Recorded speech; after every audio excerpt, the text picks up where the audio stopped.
सबसे पहले शुरुआत जाटव साहब आप ही के साथ। देखिए, बात केवल उत्तर प्रदेश की कर रहे हैं, लेकिन ये जरूरी नहीं कि ये पोस्टर वार केवल उत्तर प्रदेश में ही होता है। बिहार में भी हमने नीतीश कुमार वर्सेस राष्ट्रीय जनता दल यानी तेजस्वी यादव के खूब सारे पोस्टर वार देखे हैं। ये पोस्टर, ये स्लोगन में ऐसा क्या है कि तमाम राजनीतिक पार्टियां इसके इर्द गिर्द अपनी कहानी बुनने लगती है? क्या ये कहा जाए कि जो पिक्चर्स होती हैं वो वर्ड से बहुत ज्यादा स्पीक करती हैं? और I love Mohammad versus I love Mahadev, I love Yogi versus I love Akhilesh, इससे क्या दिखाने की कोशिश की जा रही है और इससे क्या और किसे फायदा होगा? जाटव साहब,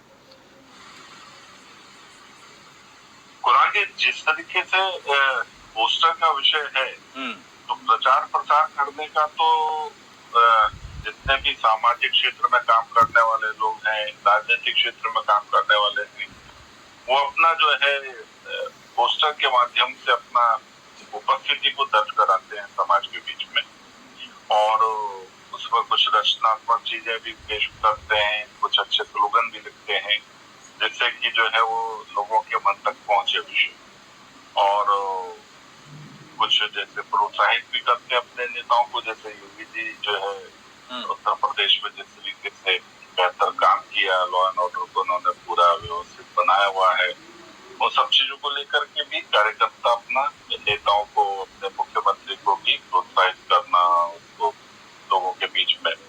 तो मैं नहीं समझता कि इसे बहुत ज्यादा उससे देखना चाहिए, मगर हाँ, गड़बड़ वहाँ हो गई है। जैसे मोहम्मद साहब के आई लव मोहम्मद लिख करके जो शरारतें कर रहे लोग, देखिए मोहम्मद तो बहुत है, किसी के भी नाम के आगे मोहम्मद इरफान है, मोहम्मद सलीम है, तो अब ये चूंकि सल्लल्लाहु अलैहि वसल्लम जो है उनका पूरा नाम चूंकि नहीं लिखा गया है, तो उस भावना को ठीक है वो लोग मान रहे हैं, मगर मुझे नहीं लगता कि उस तरीके से लेना चाहिए। ठीक है, नैरेटिव चल रहा है, मगर नैरेटिव के पीछे दूसरी शरारतें क्यों? आप मस्जिद जा रहे हैं, नमाज पढ़ रहे हैं, नमाज पढ़ने के बाद में आपने वहां पर मोहम्मद साहब को पूरा के सामने इबादत की, मगर फिर उनको सड़क तक क्यों लेकर के आए और गलत तरीके से लेके आ गए, तो फिर आपको प्रशासन का भी दंश झेलना पड़ा। थोड़ा सा सावधानी रखने की जरूरत है नौजवानों को, और सही मायने में जो मैंने बताया कि पोस्टर का वो जिसको पोस्टर वार कहा जा रहा है, अपनी उपस्थिति को प्रस्तुत करने का एक माध्यम है। ठीक है जाटव साहब, आप ये बताइए, आई लव योगी बनाम आई लव अखिलेश यादव, देखिए दोनों तरफ से प्रतिक्रियाएं आ रही हैं, भारतीय जनता पार्टी की तरफ से भी और समाजवादी पार्टी की तरफ से। इसे आप कैसे देख रहे हैं? क्या ये लोकप्रियता सिद्ध साबित करने का या फिर पार्टी कार्यकर्ताओं के जोश उन्माद, इस चीजों को दर्शाने के लिए एक टेम्पररी फेज है, या इसको आप लंबा खींचेंगे? ज्यादा नहीं है, 3-4 दिन का होता है ये, हफ्ते भर में सब ठीक हो जाएगा, कोई ऐसा नहीं है। ठीक, अपना प्रभाव दिखा रहे हैं कि हम जो है अखिलेश जी को के चाहने वाले जो है वो ठीक है, उनको प्रेम है अपने नेता से, और इधर योगी जी जो है मुख्यमंत्री हैं, तो लोग यहाँ भी पसंद करते हैं क्योंकि वो मालूम है कि उन्होंने बेहतर सब व्यवस्था दे रखी। ठीक, तो हफ्ते भर से ज्यादा मुझे नहीं लगता कि। अब देखिए मध्य प्रदेश की बात हो, बहुत सारे नए चेहरे हमने देखे हैं बतौर सीएम, उस एक कार्यकर्ता के मनोभाव के बारे में भी बताइए, या फिर एक ब्रांड एम्बेसडर की तरह योगी साहब को प्रोजेक्ट कर दिया गया, मतलब योगी साहब के लीडरशिप में ही आगे की पूरी राजनीति होगी। आपके कार्यकर्ता क्या सोचते हैं? देखिए कुणाल जी, क्या है, जिस वक्त में योगी जी ने उत्तर प्रदेश की कमान संभाली, तो उत्तर प्रदेश एक बेमारू राज्य के रूप में जाने जाता था, और कहीं भी कोई पोजीशन जो है बेहतर नहीं। आज ये भारत में दूसरे नंबर पर है आर्थिक स्थिति में, महाराष्ट्र पहले नंबर पर है और उत्तर प्रदेश दूसरे नंबर पर है सरप्लस स्टेट में। पहले लाइबिलिटी हुआ करती थी 8 से 10 हजार करोड़ की, और आज जो है 32,000 से 35,000 करोड़ की सरप्लस स्टेट। ठीक है, ये सब चीजें किस कारण से हुई? जो योगी जी ने यहाँ पर जिस तरीके से व्यवस्थित जो के पिछले वर्षों में शासन किया है उसके कारण से। और बेशक से विपक्ष कुछ भी कहता रहे, मगर उत्तर प्रदेश की स्थिति बहुत सुधरी है। प्रदेश में जो कहीं भी उसका स्थान नहीं था, आज वो दूसरे नंबर पर है। आज जीडीपी में भी उसका 10-12% जो है योगदान है।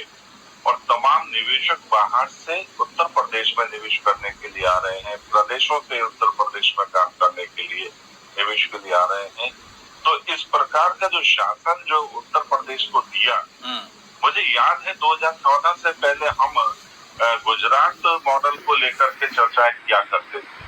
आज उत्तर प्रदेश मॉडल को लेकर के चर्चाएं की जा रही हैं और बेहतर बने उत्तर प्रदेश, इस सब चीजों को ध्यान में रख करके। और चूंकि ये सब चीजें योगी जी के समय काल में हुई है, मोदी जी के समय काल में हो रही है, तो जाटव साहब मैं आपकी बात मान गया, लेकिन एक छोटा सा रिएक्शन, नहीं आप एक छोटा सा रिएक्शन जरूर दीजिए। आपने मॉडल की बात की, मध्य प्रदेश का भी मॉडल था साहब।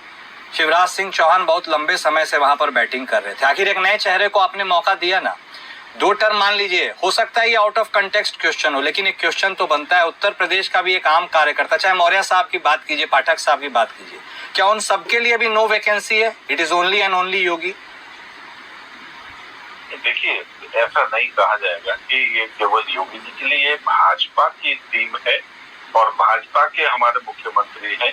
और भाजपा ने जो इसकी रीति नीति है, जो इसका विचार है, उसके आधार पर उत्तर प्रदेश में काम किया और उसका परिणाम आज हमें मिल रहा है। ये ब्रांड है, भारतीय जनता पार्टी ब्रांड है।